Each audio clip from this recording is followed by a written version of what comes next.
2 साल पहले आया कोरोना वायरस अभी भी भारत ही नहीं बल्कि विश्व के ज्यादातर देशों में संक्रमण फैला रहा है।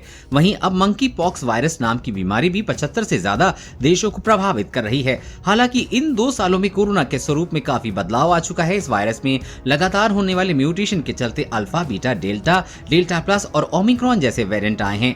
इनमें से कुछ घातक भी सिद्ध हुए हैं। अभी भी कोरोना के ओमिक्रॉन वेरिएंट के सब वेरिएंट जब तब आ रहे हैं और संक्रमित कर रहे हैं। अब चूंकि मंकी पॉक्स भी वायरस है तो एक बड़ा सवाल ये भी है कि कोरोना की तरह क्या मंकी पॉक्स वायरस में भी म्यूटेशन होता है? क्या आने वाले समय में मंकी पॉक्स के भी नए वेरिएंट सामने आ सकते हैं? इन सवालों के जवाब में दिल्ली स्थित अखिल भारतीय आयुर्विज्ञान संस्थान के पूर्व निदेशक डॉक्टर महेश चंद्र मिश्रा न्यूज 18 हिंदी से बातचीत में कहते हैं कि कोरोना वायरस और मंकी पॉक्स दोनों ही वायरस से फैलने वाली बीमारी जरूर हैं, लेकिन दोनों में ही काफी अंतर है। मंकी पॉक्स एक वायरस जीनोटिक संक्रमण है जो कि जानवरों से इंसानों में फैल सकता है। ये एक व्यक्ति से दूसरे व्यक्ति में भी फैल सकता है, जबकि कोरोना एक संक्रमित बीमारी है जो कि SARS-CoV-2 वायरस की वजह से फैलती है। इन दोनों के लक्षणों में भी काफी अंतर है।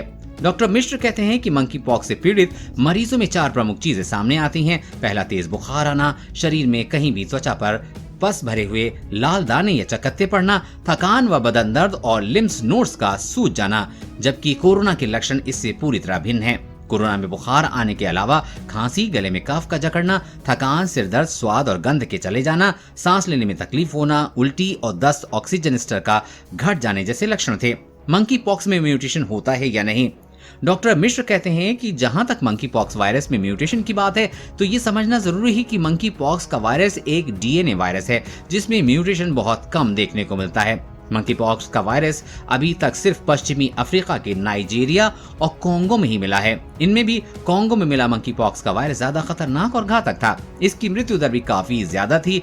वहीं पश्चिम अफ्रीका के अन्य देशों में संक्रामक तो था लेकिन कुछ कम घातक था। अब चूंकि मंकी पॉक्स में म्यूटेशन बहुत कम देखा गया है तो इस वायरस के स्वरूप में बार बार बदलाव होना और नए वेरिएंट सामने आने की संभावना काफी कम है। लिहाजा अगर इस वायरस को एक बार नियंत्रित कर लिया जाता है तो उम्मीद है कि ये कोरोना की तरह बार बार परेशान न करे, जैसा कि देखने को मिल रहा है। कोरोना के नए वेरिएंट सामने आ रहे हैं। ऐसे में भारत सहित जिन देशों में कोविड के खिलाफ वैक्सीनेशन अच्छा रहा है वहां तो इससे बहुत खास फर्क नहीं पड़ रहा है, लेकिन कोरोना संक्रमित जरूर कर रहा है, लेकिन ये घातक नहीं है। लेकिन जिन देशों में वैक्सीनेशन कम है वहां ये ज्यादा नुकसान पहुंचा रहा है। ऐसे में म्यूटेशन ठीक नहीं है। कोरोना वायरस और मंकी पॉक्स वायरस की हर अपडेट पाने के लिए चैनल को सब्सक्राइब करें।